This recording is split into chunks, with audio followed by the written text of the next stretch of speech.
HD हाय definition. किती pixel camera वापरला देवानं माहित नाही, पण किती अंधारात पाप केलं तरी त्याच्याकडे फोटो निघल्याशिवाय राहत नाही.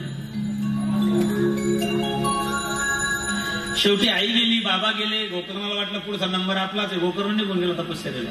हा एकटा उरला. हा 5 स्त्रियांच्या नादी लागला, वेश्यांच्या. त्या स्त्रियांना घरी घेऊन आला. परत स्त्रीला धनप्रिय असतं. हा लुटमार करायचा, चोरी करायचा, दरोडे घालायचा. एकदा याने भरपूर मोठा दरोडा घातला, धन आणलं, त्यांना दिलं. त्यांनी विचार केला आज ना उद्या हा पकडला जाणार आहे, हा सापडणार आहे, याच्यासोबत आपल्यालाही शिक्षा होणार आहे. याला मारून टाकलं तर काय हरकत आहे. त्या 5 स्त्रियांनी त्याला खांबाला बांधलं, त्याच्या गळ्यात साडीचा गळफास टाकला. त्याचा जीव जात नव्हता.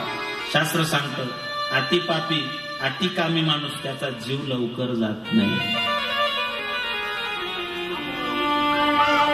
त्या स्त्रियांनी चुलीतला विस्त उचलला, त्याच्या तोंडात घातला आणि मग तो मेला. त्याचं प्रेत तिथे खड्डा करून बुजून टाकलं. त्या निघून गेल्या, पण तो प्रेत योनी, पिशाच योनी, भूत योनीला प्राप्त झाला.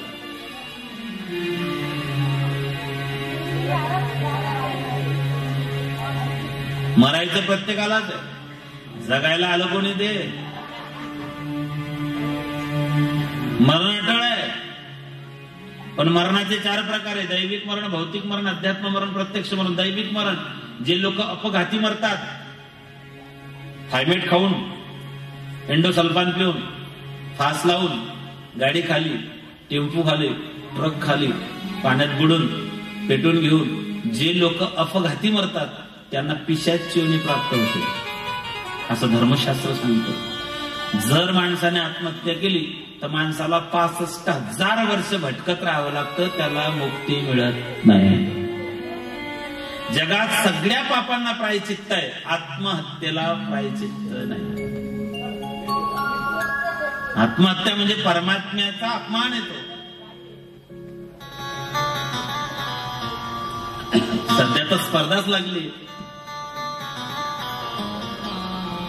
जगातल्या कुठल्याच दुःखाचं सोल्युशन आत्महत्या होऊ शकत नाही.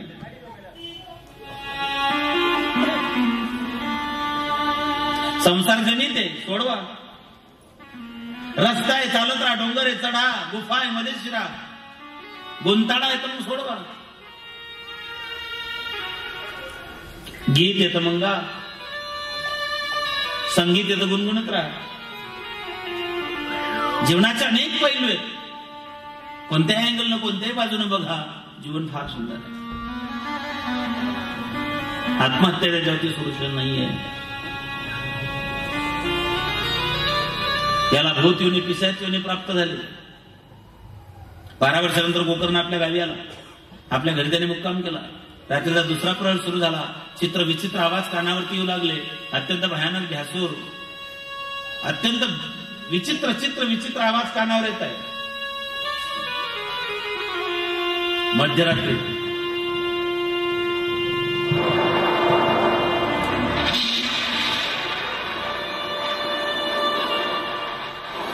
कधी वाघ, कधी सिंह, कधी लांडगा, कधी हत्ती, विचित्र रूप घ्यायचा, हा भीती घालायचा. गोकर्णाने विचारलं कोण आहे? त्याने दादा मी तुझा भाऊ आहे धुंदुंगारी. अरे म्हणले मी तुझं पिंडदान केलं, मी तुझं श्राद्ध केलं, तुला मुक्ती नाही मिळाली. म्हणले 1000 पिंडदान केलं तरी मुक्ती मिळणार नाही. मी पिशाच योनी, भूत योनीला प्राप्त झालेलो आहे. म्हणले मग काय करू? म्हणजे दादा मला मुक्त कर, मला बाकीचं काही माहित नाही. मी पापी, मी दुराचारी, मी दुरात्मा आहे. तू महात्मा आहे, तू धर्मात्मा आहे, पुण्यात्मा आहे, मला यातून मुक्त कर. सकाळ झाली. गोकर्णाने सगळ्या जाणकारांना विचारलं, माझ्या भावाची दुर्गती झालेली आहे, पिशाच योनी प्राप्त झाली, त्याला मुक्त करण्यासाठी काय करू? कुणाला सांगता आलं? शेवटी भगवान सूर्यनारायणाला विचारलं की हे भुवन भास्कर, माझ्या भावाला दुर्गती प्राप्त, त्याला मुक्त करण्यासाठी काय करू? त्यांनी सांगितलं श्रीमद भागवताचं आयोजन करा.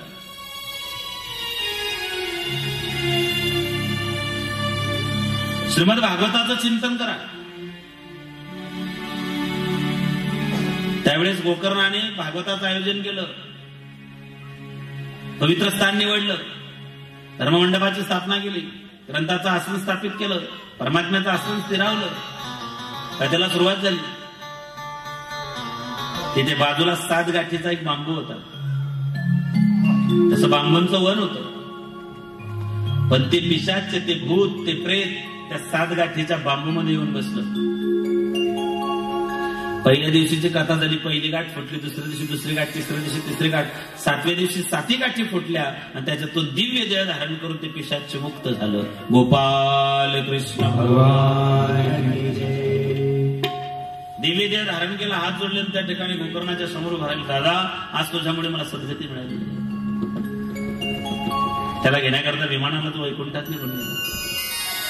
मग बाकीचे जे लोक बसले होते त्यांनी प्रश्न केला, कथा तुमच्या भावाने ऐकली, कथा आम्ही पण ऐकली, पण विमान फक्त तुमच्याच भावाला आलं, तुम्ही तोंड काऊन काम करता का? सांगितलं नाही, माझ्या भावाला उद्धाराची तळमळ होती, काही मी उद्धार पावेल, काही कृपा करी नारायण. माझ्या भावाने अंतःकरणापासून कथा श्रवण केली. कथा नुसती ऐकू नका, मनन करा, श्रवण करा, चिंतन करा, निजी ध्यास, मग साक्षात्कार आहे. कथा ऐकलेली वाया जात नाही. फक्त श्रद्धे नाही का, इथे दान केलेलं कधीच वाया जात नाही. तुम्ही अनुभव घ्या.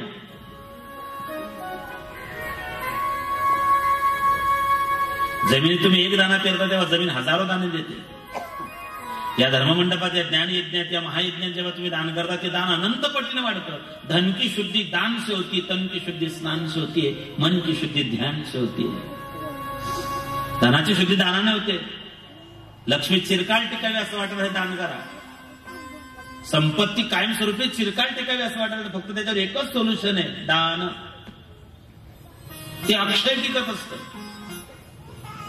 सत्कर्मामध्ये, सत्पात्री, सत ठिकाणी, त्या ठिकाणी दान असावं. कथा ऐकत असताना 3 प्रकारचे लोक असतात, श्रोता, सरोता आणि स्वता. पहिला आहे सरोता. सरोता फक्त किवऱ्या काढतो. मंडप चांगला आहे, थोडस तिरपा झाला, स्टेज चांगलं आहे, थोडस कंडिस्टेड झालं नाही. महाराज चांगला दिसतो पण काय ढंग पडेल ते बघा. जो फक्त किवऱ्या काढतो त्याला म्हणतात सरोता. काय महाराज सांगितलं याच्यापेक्षा मी तुम्हाला चांगला दिला असतो, तो सरोता. दुसरा आहे स्वता. माझी सुरतला कथा होती, हिंदीमधून होती, गोडोद्रा. 3 दिवस झाले, एक म्हातारे बोले बेटा बहुत अच्छी कथा सुनाते हो. मैंने कहा माँ आपको मेरी कथा इतनी अच्छी लगी? हाँ. बोले बेटा बहुत अच्छी कथा सुनाते हो. मैंने कहा कि मैंने ऐसी कौन सी बात कही कि आपके दिल को छू गई? क्या बोले? बोले बेटा मैं घर को 2-2 नींद की गोलियां खाती हूँ, फिर भी मुझे नींद नहीं आती, मगर तेरे कथा में एक बार आकर बैठ जाओ तो बिना गोली खाने के आराम से 3 घंटे नींद आ जाती. ती मला म्हटली की मी घरी 2-2 झोपेच्या गोळ्या खाते रे, पण मला झोप नाही. पण तुझ्या कथेत आली मी बिना गोळी खायची 3 घंटे आरामशीर झोप आली. याला म्हणतात स्वता. तिसरा श्रोता. अर्जुनाची पांती परसण्याची योग्य होती. ज्ञानोबा ज्ञानेश्वरी सांगतात, अर्जुनासारखी त्या ठिकाणी सर्वांगा